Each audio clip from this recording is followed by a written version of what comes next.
everyone, welcome back to our channel. I'm super excited for this vlog today because I kind of have an obsession with schedules and routines and all the things, and we've had so many questions about the way that we run our routine in our house, our schedule in our house, and kind of how you get started doing that. Because let me tell you guys, when you get your family on a schedule, which I'm sure many of you have kind of figured out now with maybe starting homeschooling or getting just back into that fall routine, it will bring so much better organization and productivity to your life.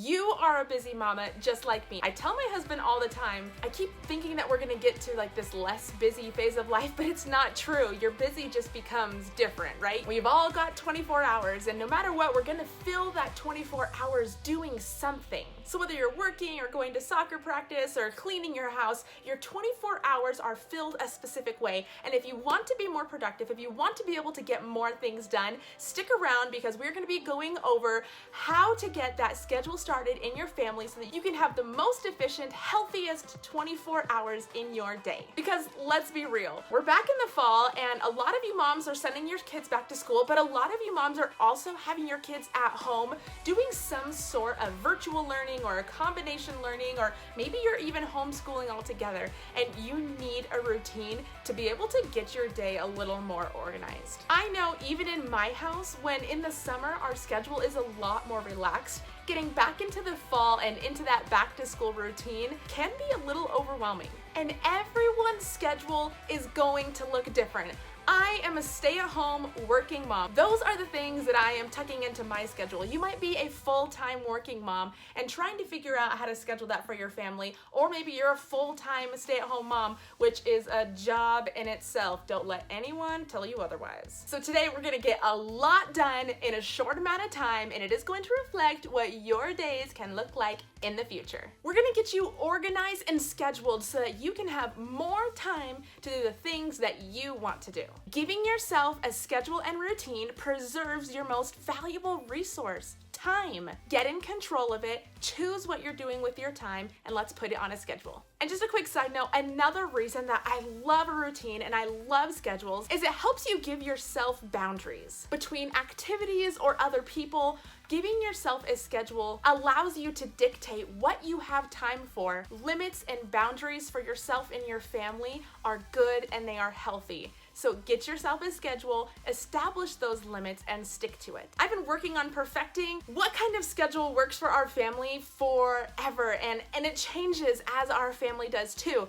But if you've ever heard of Jordan Page, she is like the bomb at scheduling and productivity and all those things, and I'm, what's the word? Like, not obsessed. Obsessed is a little extreme. Maybe like, I admire her a lot. How about that? I admire her a ton. A lot of the components of this schedule are gonna look a lot like Jordan Page's block schedule system, but I needed to make a few changes to fit the needs of my family. So we're gonna walk through that, but if you want another resource, definitely go and check out her video because she has so much valuable information. So taking all of that, putting those things together, taking what we've done before and taking what I've learned from her and tons of other people, we have this. Now, I'm gonna share it with you how you can get that routine set up in your home that meets the needs of your family today. Let's get started. All right, as you get started creating your daily schedule, we're gonna look at it in the analogy of a house. And for every house, or really any house that's going to last, you're gonna need a solid foundation. And that is the non-negotiables in your schedule. Your set wake up time and going to bed time, and that's for everyone in your house. I mean, not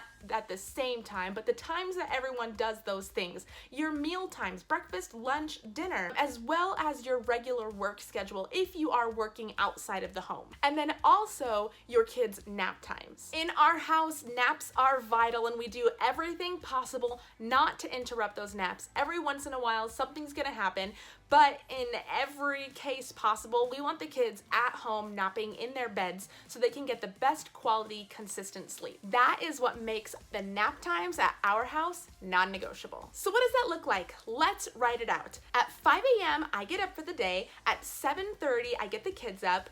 Breakfast is around 7:45 after the kids have gotten up. Ainsleigh's first nap is at 10:30. Lunch is at noon. Christian's nap is at 12:30. Ainsleigh's second nap is at 3 p.m. Dinner is at 5 o'clock. The kids' bedtime is at 7:30 and the adults' bedtime is at 10:30. Woo! All right, so we've gotten those things written out. I know what our foundation of our schedule looks like, the non-negotiables, they're not moving until the needs of our family make a shift. Then the next thing we're gonna do is I'm gonna look at the time spaces between each of those non-negotiable activities. So from the time I get up at 5 a.m. to the time I get my kids up at 7:30, there's 2.5 hours.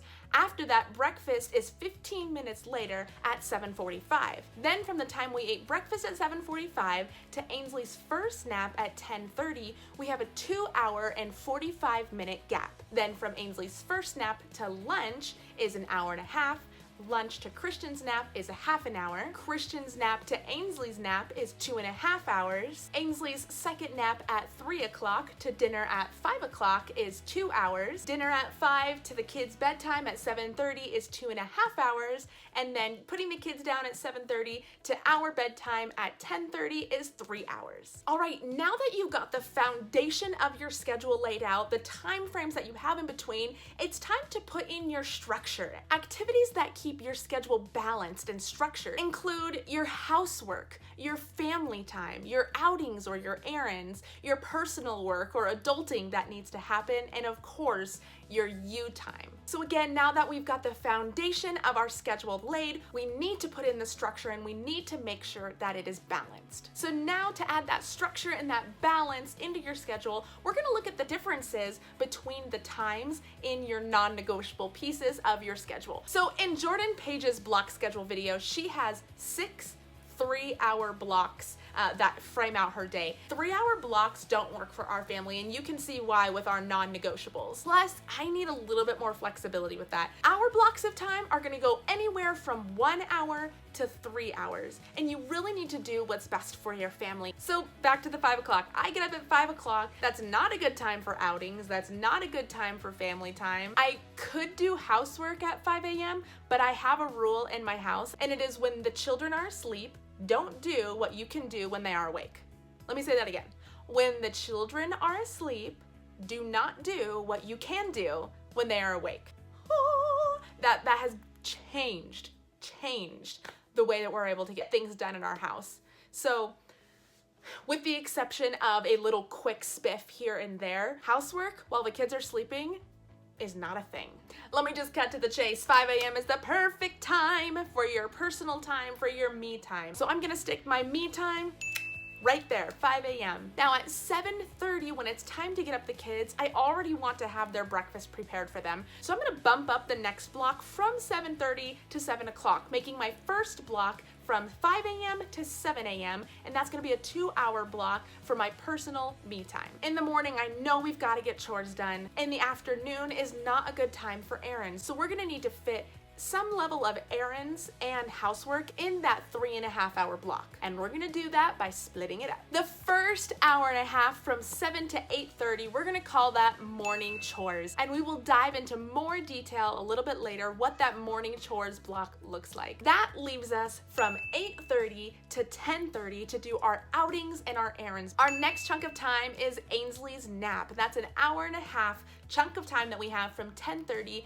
to noon, and that's really simple. It's Ainsleigh's nap time and it's Christian's preschool time. The next chunk of time we've got from noon to 1 p.m. is gonna be our midday chores. We've also got Christian going down for a nap during that time, and these are all overlapping a little bit because we are at home. So the next chunk of time is our 3-hour block from 1 p.m. to 4 p.m. and that's our productive time. So your adulting time. If you work from home, this is a great opportunity for you to get those things done. Then at 4 p.m. we're gonna start our family block. At 6:30 p.m. we're gonna start a 1.5-hour evening chores block, and then at 8 p.m. we will have the final me time blocks, starting and ending the day on your own terms, doing the things that you need to do to take care of yourself, to take care of your marriage. Any of those things are perfect for the opening and closing of your day. And then of course, you can't forget sleep. At 10:30, we'll start our sleep up until 5 in the morning when we do it all again. Okay, we've got the foundation, we've got the structure, and now we need the attic. The attic of your house is the details. Just think about your attic for a second. It's filled with like boxes of pictures, knickknacks and souvenirs and ceramics from old vacations and childhood stuffed animals. It's the details of your life. All of them. So let's rewind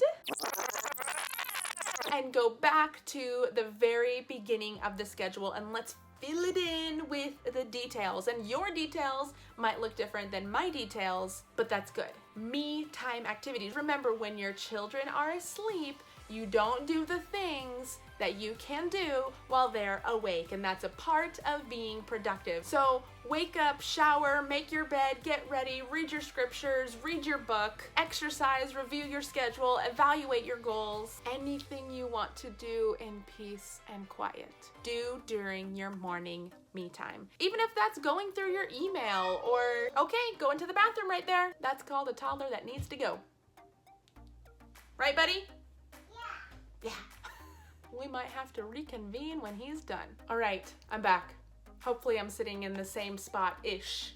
All right, so your morning chores block will include everything you need to get done in the morning before you leave the house. So whether that is you're leaving the house for your regular job outside the home, or to take your kids to school, or to do your daily outings, whatever you need to accomplish before you leave the house is what you're going to do during that block. So emptying your dishwasher, starting your load of laundry, getting up your children and feeding them, getting everyone cleaned up and ready is what you'll have in your morning chores block. If you've seen our other productivity or mom coaching videos, you probably have seen the list that's on our fridge. This is an editable list that you can keep on your fridge and make sure you get all of those household chores done. So what you need to get done in the morning, what you'll get done midday, and what you'll get done in the evening. I like to have it printed out and put on the fridge so that throughout the day I can cross it off, feel like I've accomplished something, and even know what I haven't quite gotten to yet. We've also got our laundry schedule and our cleaning schedule on there, as well as quick reference sheets. So again, if you want a copy of that, it is in the description below. Now, during your outings block, this is where you're gonna schedule any of the things that you're gonna do outside of your house. So for us, that is from 8:30 a.m. to 10:30 a.m. It is a 2-hour block. So if you have dentist appointments, doctor's appointments, you need to run to the store, do a grocery pickup. Christian also has his gym class during that time.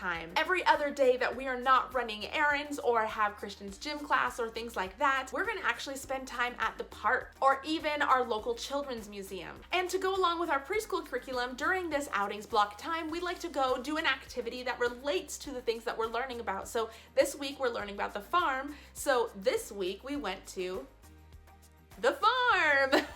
I know it's really complicated and hard to follow, but that's where we went this week. Anyway, at 10:30, we are back at home. Ainsleigh's napping in her bed and it's Christian's preschool time.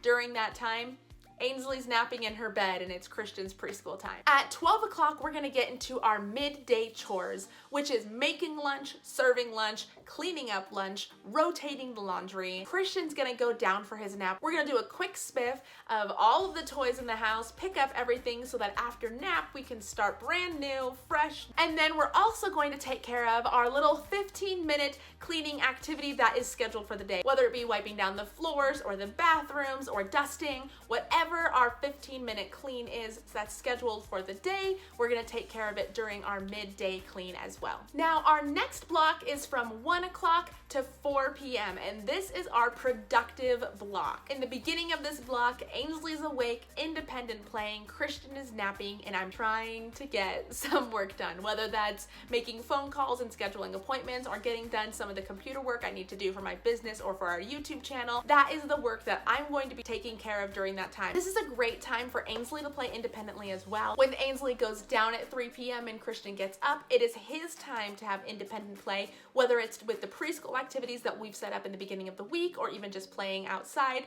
I will continue my work block as long as I can until 4 p.m. That 3 hours from 1 to 4 p.m. is a scheduled productive block. At 4 p.m., this is family time. Unplugged, off my phone, off my computer, all of those things. From 4 to 6:30 p.m. we'll be making dinner, we'll be chatting with one another, we'll eat dinner, and we'll also go on our family walk. These are great activities that we can do spending time with one another during our family block. Now, our evening chores block from 6:30 p.m. to 8 p.m. includes cleaning up dinner, our bedtime routine for the kids, so bathing, putting on pajamas, brushing teeth, stories, prayers, songs, bed, cleaning up the kitchen, folding and putting away laundry, setting out meat for dinner for the next day, picking up our house, picking up the backyard, and really just putting our house back in order so that it is ready for the next day.